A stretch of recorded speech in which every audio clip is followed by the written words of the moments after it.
नमस्कार, मैं हूं सुरेश चौहान के और आप देख रहे हैं बिंदास बोल। बिंदास बोल में हम आपके सामने लेकर आए हैं मुद्दा जुड़ा है भ्रष्टाचार से और उसके संघर्ष से, अर्थात बाबा रामदेव से। भ्रष्टाचार के खिलाफ संघर्ष का मतलब बाबा रामदेव ये हो गया है, लेकिन इसी बाबा रामदेव को, जो कि जिनके ऊपर देश के करोड़ों लोगों का विश्वास है, उनका ही विश्वासघात करने में लगी हुई है सरकार। जी हाँ, 3 दिन से लगातार रामदेव बाबा से बात चल रही है और कल अनशन शुरू होने के बावजूद भी आज शाम को सरकार कह रही है कि एक दिन में ऐसे फैसले नहीं हो सकते, जबकि बाबा रामदेव ने कई महीने पहले ही आज की तिथि का यह निर्णय घोषित किया था। लेकिन अब लास्ट मिनट पे सरकार का रुख लग रहा है कि सरकार बाबा से, अर्थात देश से धोखा कर रही है। क्या कहना है आपका? आप हमें बता सकते हैं, अपनी राय को दे सकते हैं। अब हम कॉल को लेना शुरू करेंगे, लेकिन आज के इस पूरे कार्यक्रम में हमारे साथ बने रहेंगे हठ योगी जी महाराज। महाराज जी, आपका स्वागत है बिंदास बोल में।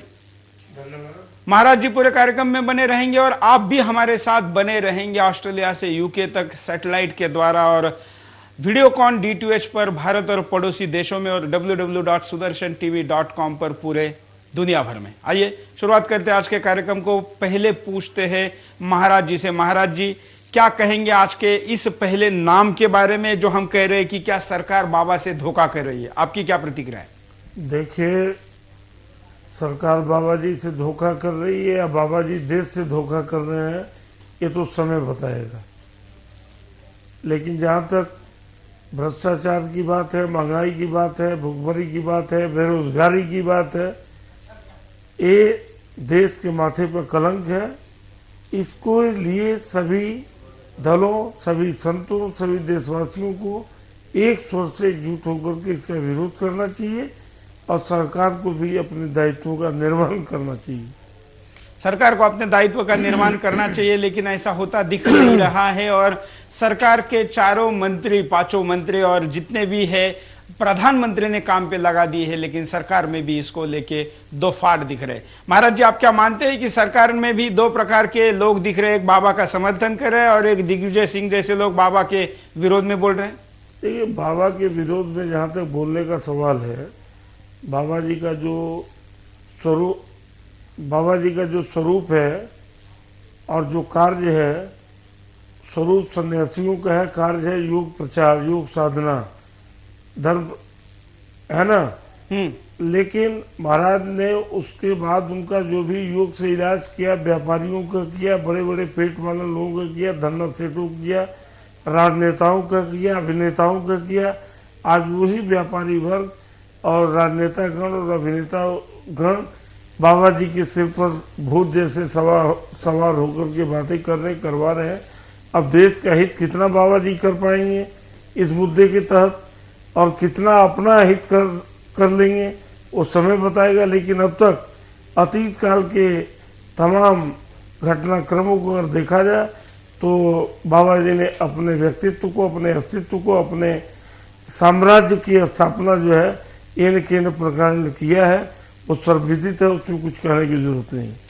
आप देख रहे हैं कि जिस प्रकार से सरकार में भी 2 फाड़ पड़े हैं, वैसे साधु संतों में भी 2 है और हठ योगी जी महाराज रामदेव जी के साथ नहीं है। क्या महाराज जी, सीधे शब्दों में कहा जाए तो आप रामदेव बाबा के साथ नहीं, ऐसा कहेंगे? नहीं, मैं रामदेव जी के भ्रष्टाचार विरोधी कार्यक्रम में जरूर शामिल हूँ, लेकिन उनके व्यापार में, उनके राजनीतिक महत्वाकांक्षा में मैं शामिल नहीं हूँ। क्योंकि स्वामी रामदेव जी महाराज योग बेचने की वस्तु नहीं है। मैं जिस पंथ परंपरा से हूँ, गोरखनाथ जी की परंपरा है, जो योग की, तंत्र की, हठ योग की साधना का। महाराज जी, मैं आपके पास भी आऊंगा। हमारे एक कॉलर के पास चलते हैं, देखते हैं उनकी क्या राय है। हेलो। जय हिंद सर। जय हिंद। जय हिंदुस्तान, जय हिंदुस्तान आबाद रहे, ये हमारे कहना है। रामदेव बाबा जो है एक राम जी के अवतार में है। हाँ सर, उन्होंने जो कार्यक्रम जिस विषय में लिया है कि प्रधानमंत्री जो है वो जनता के हिसाब से चुना जाए, मैं उनका स्वागत करना चाहूंगा।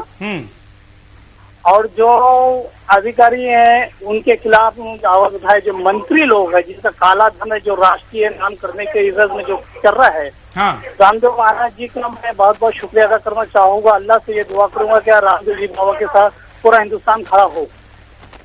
आज रामदेव जी बाबा की सख्त जरूरत है, अन्ना हजारे जी की जैसी सबसे सख्त जरूरत है हिंदुस्तान को बचाने के लिए, जो हिंदुस्तान में लूट के खाने वाले लोगों के लिए। बिल्कुल, लूट से देश को बचाना है। धन्यवाद कॉल करने के लिए। लूट से देश को बचाना है, इसलिए रामदेव बाबा ने मुहिम चालू की है, ऐसे हमारा कॉलर कह रहे। आइए हम आपको दिखाते हैं कि कैसे धोखा हो रहा है, ऐसा देश कह रहा है। जिस तरह से सरकार और बाबा रामदेव के बीच मान मनोबल का दौर चल रहा था, उससे यही उम्मीद की जा रही थी कि बाबा शायद मान जाएं, पर नतीजा नहीं निकल सका। बाबा के अनशन के लिए सरकार के नुमाइंदे हर पैतरा फेंकने को तैयार है। बाबा के अनशन के लिए सरकार के नुमाइंदे हर पैतरा फेंकने को तैयार है। कभी एयरपोर्ट पर मंत्रियों को भेजा जाता है, कभी गुपचुप वार्ता की जाती है। हर तरह से सरकार बाबा रामदेव को घेरने में लगी है कि बाबा अपना मन बदल ले। सरकार की तरफ से कैबिनेट मंत्री कपिल सिब्बल और सुबोध कांत सहाय सुबह से ही बाबा को मनाने में जुटे थे। जाहिर था सरकार अन्ना हजारे के अनशन से सबक ले चुकी थी।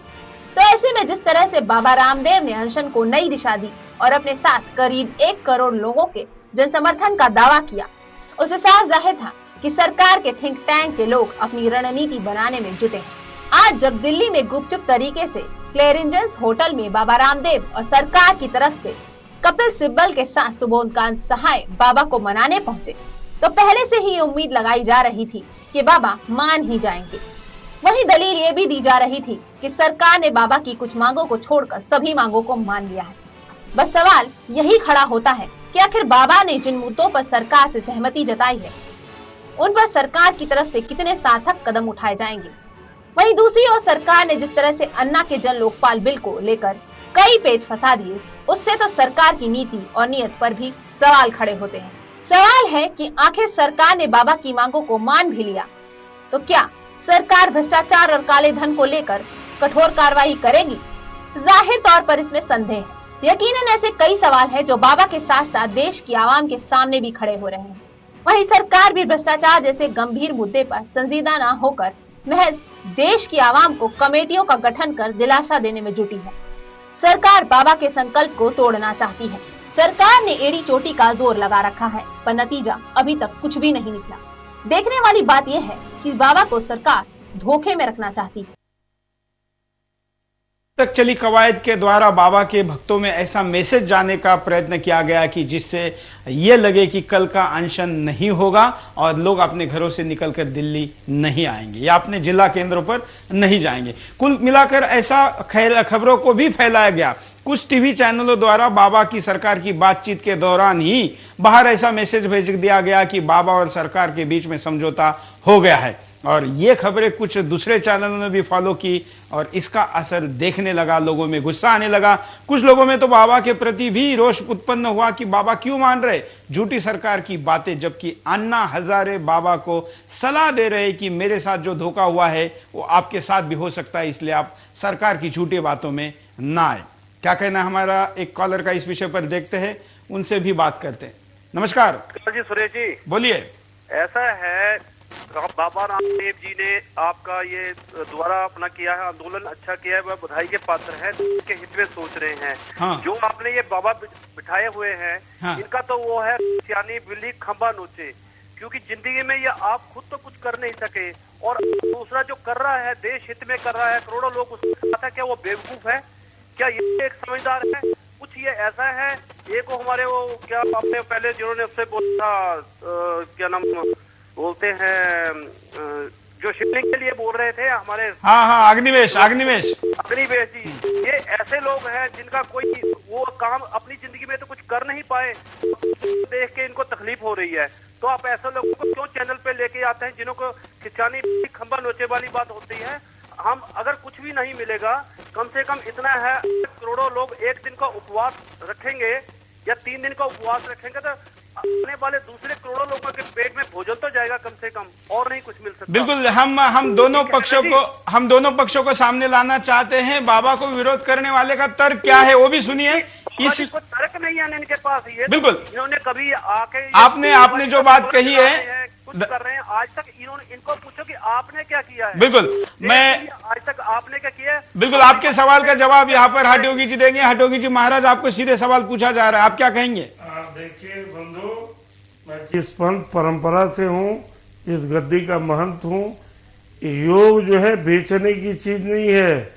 योग के द्वारा साधारण जनमानस के स्वास्थ्य लाभ और उसके कल्याण के लिए योग की शिक्षा दीक्षा दी गई है। नहीं, लेकिन वो आपको ये बात नहीं कह रहे योगी जी। महाराज जी, मैं आप कॉलर का सवाल ये है कि आपने खुद क्यों भ्रष्टाचार के खिलाफ आंदोलन नहीं चलाया? अभी आप बाबा रामदेव पे संदेह ले रहे हैं। भ्रष्टाचार के खिलाफ हम लोग शुरू से जितना संत समाज है, संत महंत और देश के भले नागरिक, आप कारण जो सवाल करता है, सभी लोग भ्रष्टाचार के खिलाफ हैं। लेकिन भ्रष्टाचार के नाम पर व्यापार हो, भ्रष्टाचार के नाम पर राजनीति हो, भ्रष्टाचार के नाम पर व्यर्थ में लोगों को गुमराह किया जाए, हम उस परंपरा नहीं। लेकिन महाराज जी, अगर बाबा रामदेव गुमराह करे ऐसा आप मान रहे, तो आप खुद क्यों नहीं आंदोलन करते इतना बड़ा? नहीं, हम लोगों ने कम नहीं किया भ्रष्टाचार के, हम पक्षधर कब, हम तो हमेशा भ्रष्टाचार के खिलाफ है। लेकिन भ्रष्टाचार को मिटाने का जो तरीका इन्होंने, अगर आप भ्रष्टाचार को मिटा रहे तो सरकार के प्रतिनिधियों से बात करने की क्या जरूरत है? आप अपना आंदोलन कीजिए। बैकडोर से आप जो है सरकार से बात कर रहे हैं, पता नहीं क्या बात हुई। रामदेव जी को उसको सार्वजनिक करना चाहिए कि अब तक क्या प्रगति हुई, क्या बात हुई और क्यों नहीं, उसको लाइव दिखलाते। बिल्कुल, हम ये भी रामदेव जी बाबा के प्रतिनिधि को भी पूछेंगे। अगले कॉलर से बात करते हैं, देखते हैं उनकी इस विषय पर क्या राय है। नमस्कार। नमस्कार, बोलिए। हाँ, शिव कुमार कुरुक्षेत्र जी। नमस्कार सर। बोलिए शिव कुमार जी, क्या कहना है आपका? हाँ, मैं ये कह रहा हूँ कि दिग्विजय सिंह जी जो बोल रहे हैं कि बाबा जी किसी राजनीतिक पार्टी के हैं, हाँ, पहली तो बात वो किसी पार्टी के नहीं है, क्योंकि वो किसी खास एरिया के नहीं है, ना किसी खास लोगों को नेतृत्व कर रहे हैं। तो वो क्यों कह रहे हैं सर? बिल्कुल, आपका सवाल सही है। महाराज जी को भी इसका जवाब पूछते। महाराज जी जो बाबा के विरोध में है, वो ही मुझे किसी पार्टी के लगते हैं। मान्यवर, आप, हम और दिग्विजय सिंह और बाबा रामदेव जी किसी न किसी घर परिवार माँ के कोख से उत्पन्न हुए हैं। वह किसी न किसी क्षेत्र परिवार से संबंधित है। आपको मालूम होना चाहिए। नहीं, लेकिन महाराज जी, आप खुद महाराज है, आपने ऐसा नहीं कहना चाहिए, क्योंकि साधु की जाति पाति और उसका ये कहा जाता है कि नदी का मूल और साधु का कुल नहीं देखना चाहिए। मैंने जाति की बात नहीं की, क्षेत्र के नहीं है, समाज के नहीं है, तो है किसके? आए कहां से? आसमान से उड़ के तो आए नहीं। हाँ, इस देश में आने के बाद इस देश की संस्कृति और परंपरा के अनुसार संत सबका होता है। बहुजन हिताय बहुजन सुखाय, उसका जो है कार्य क्षेत्र होता है, उसका संकल्प होता है, उसका जीवन होता है। लेकिन बाबा रामदेव जी जो भी बातें कर रहे हैं, किसी गरीब, निरीह, असमर्थ और धनहीन व्यक्ति के लिए उनके पास न समय है, न उनके पास योग है, न उपचार है। चलिए, बाबा रामदेव के विषय में आप महाराज जी के विचार सुन रहे हैं, इस पर भी आपकी क्या प्रतिक्रिया आप दे सकते हैं? एक और कॉलर से बात करते हैं, उनकी राय भी ले लेते हैं। नमस्कार। नमस्कार सुरेश जी। नमस्कार, बोलिए। मैं राम बोल रहा हूँ सर। हाँ, मैं बोल रहा हूँ कि ये सरकार बाबा रामदेव जी को बिल्कुल धोखा दे रही है।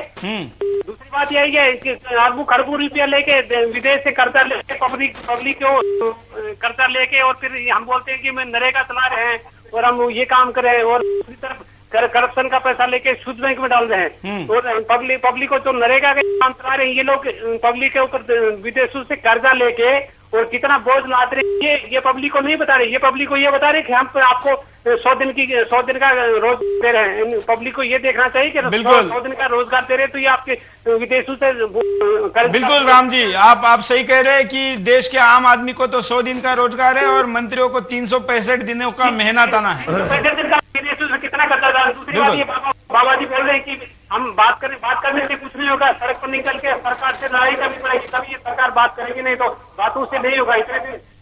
बिल्कुल, धन्यवाद। इतने दिन तक राम जी चेन्नई से प्रतिक्रिया दे रहे थे, आप भी प्रतिक्रिया दे सकते हैं, अपनी राय को रख सकते हैं। आप महंत हट योगी जी से सहमत है तो उनसे बात करिए, अगर विरोध में भी है तो उनसे भी बात करिए, और रामदेव बाबा और सरकार के इस चर्चा पे भी आपकी प्रतिक्रिया दे सकते हैं।